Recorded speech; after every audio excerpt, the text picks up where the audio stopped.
स्वागत है। मेरे सामने वीवो V40 SE है और मैं इसका अनबॉक्सिंग करूंगा, साथ ही एक त्वरित नज़र और प्रभाव डालूंगा। मूल रूप से यह डिवाइस का पहला प्रभाव है। तो मैं इसे सीधे खोल रहा हूं। चलो इसमें थोड़ा चलते हैं।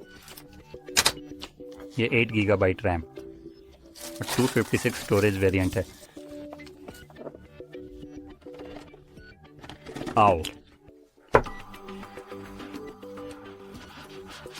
तो यहाँ हम एक केस पाते हैं जो बहुत ही दिलचस्प है। इस केस में कई पहलू हैं जिन्हें समझना आवश्यक है। अच्छा,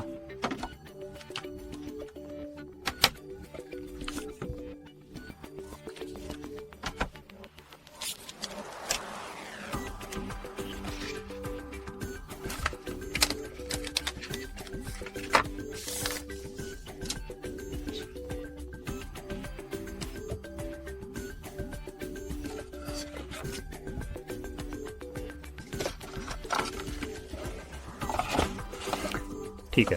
तो बुनियादी रूप से बॉक्स में यही सब कुछ है, केबल, केस और फ़ोन खुद। अब चलो डिस्प्ले से शुरू करते हैं जो अभी थोड़ी देर में दिखाई देगा, और यह 6.67 इंच का होगा। 1080x2400 रिजोल्यूशन वाला एमोलेड डिस्प्ले। तो हमें 120 हर्ट्ज रिफ्रेश रेट और 1800 निट्स की पीक ब्राइटनेस के साथ अच्छे गहरे काले रंग देगा। तो ये डिवाइस कम से कम डिस्प्ले श्रेणी में यहाँ वास्तव में कमज़ोर नहीं है। इसका स्क्रीन टू बॉडी अनुपात 6.8% है। स्क्रीन टू बॉडी अनुपात 375 पिक्सल प्रति इंच की पिक्सल घनत्व के साथ है। कुल मिलाकर डिस्प्ले काफ़ी अच्छा है। अब अगर आप इसे पलटते हैं तो मैं बस एक चीज़ पर ध्यान देना चाहता हूं जो मैंने अभी महसूस की। मुझे नहीं पता कि उन्होंने कैमरे को क्यों उजागर करने का फैसला किया, या ये सिर्फ रोशनी का प्रतिबिंब है, क्योंकि कभी कभी यह गायब हो जाता है। लेकिन आप स्पष्ट रूप से देख सकते हैं जब एक रोशनी इसे छूती है तो आप कैमरे के चारों ओर एक रिंग देख सकते हैं, और यह सचमुच गायब हो जाता है जब उस पर रोशनी नहीं पड़ती। मुझे नहीं पता कि क्या मैं इसका प्रशंसक हूँ।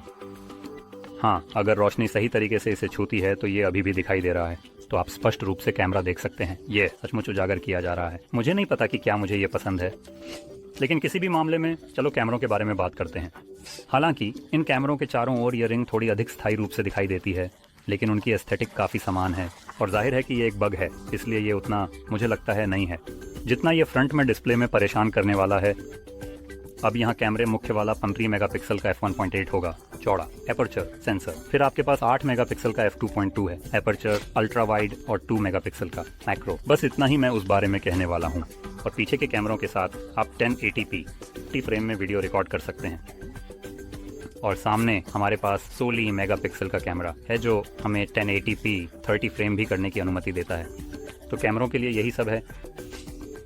और अगर हम आंतरिक हिस्सों की ओर बढ़ें तो डिवाइस में 5000 mAh की बैटरी है। ये डिवाइस अपेक्षाकृत छोटा है, मैं ये बताना नहीं चाहता, तो उचित आकार की बैटरी है। यह 44 वाट चार्जिंग को भी सपोर्ट करता है, तो ये काफ़ी अच्छा है। हालांकि जाहिर है कि आपको उस चार्जिंग स्पीड का उपयोग करने के लिए एक चार्जर की आवश्यकता होगी। और डिवाइस को स्नैपड्रैगन 4 जनरेशन 2 द्वारा संचालित किया जा रहा है। मुझे तो ये भी नहीं पता था कि स्नैपड्रैगन बनाता है।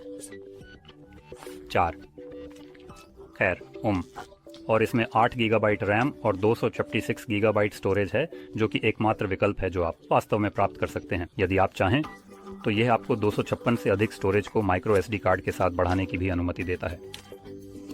तो ये आपको थोड़ी और बहुप्रकारिता देता है, और यही इस डिवाइस के बारे में सब कुछ है।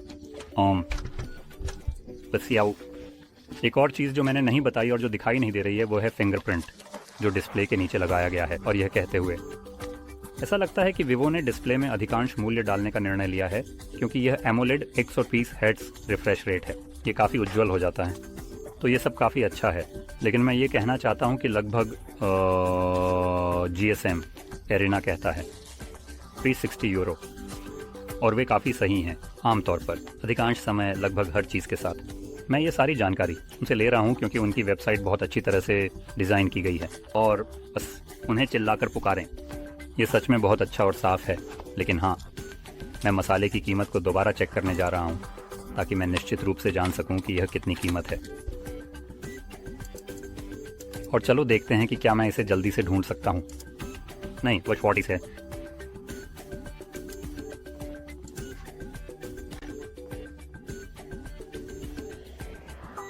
ओह, हो गया, मिल गया। ठीक है, तो ये वास्तव में सस्ता है, तो कीमत के मामले में ये बढ़ी हुई है।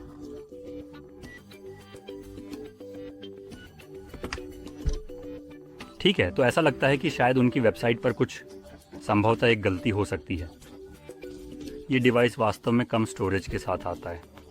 ये 128 गीगाबाइट स्टोरेज के साथ 8 गीगाबाइट रैम तक जा सकता है।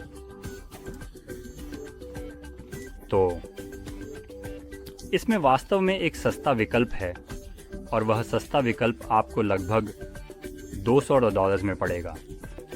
अब $200 में मैं इस बारे में बहुत स्पष्ट होना चाहता हूँ। ये डिवाइस ठीक है, ये बहुत तेज़ नहीं होने वाला है, लेकिन $200 में बेहतर विकल्प हैं, और एक जो अभी का बादशाह है।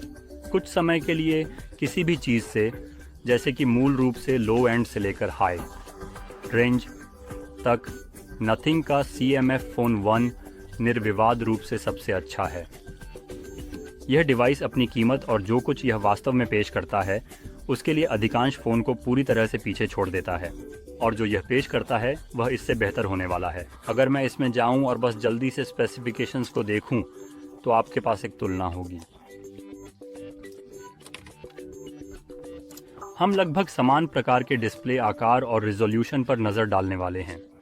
ये एमोलेड 120 हर्ट्ज है, लेकिन इसकी पीक ब्राइटनेस 2000 निट्स है, तो ये थोड़ा ज़्यादा चमकीला है। तो डिस्प्ले इससे बहुत समान है, लेकिन यही मुख्य रूप से समानताएं ख़त्म होती हैं। जैसे कि हमारे पास 5000 mAh की बैटरी है वही, लेकिन 33 वॉट का चार्जर है, तो ये वास्तव में इससे कम है। जो 33 वॉट पर है, मैं कहूँगा कि ये अभी भी अपेक्षाकृत तेज़ चार्जिंग है।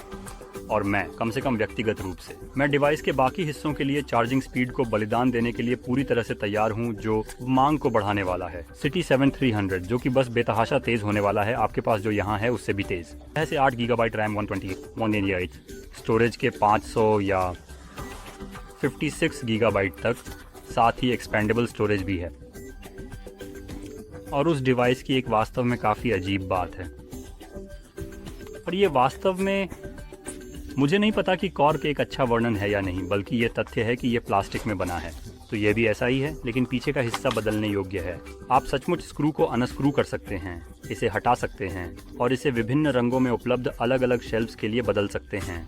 यहाँ एक छोटा सा नॉब ही है जिसे आप अनस्क्रू कर सकते हैं और इसे कुछ के लिए बदल सकते हैं, जैसे एक्सेसरी स्क्रू ऑन, उदाहरण के लिए जैसे कि एक किक स्टैंड या कुछ ऐसा। तो ये आपको थोड़ी और बहुप्रकारिता, मरम्मत की क्षमता देता है। शानदार डिवाइस कुल मिलाकर, क्योंकि प्रोसेसर ये काफ़ी बेहतर होने वाला है। तो न केवल इसमें एक शानदार डिस्प्ले है, बल्कि इसमें एक बेहतरीन प्रोसेसर भी है।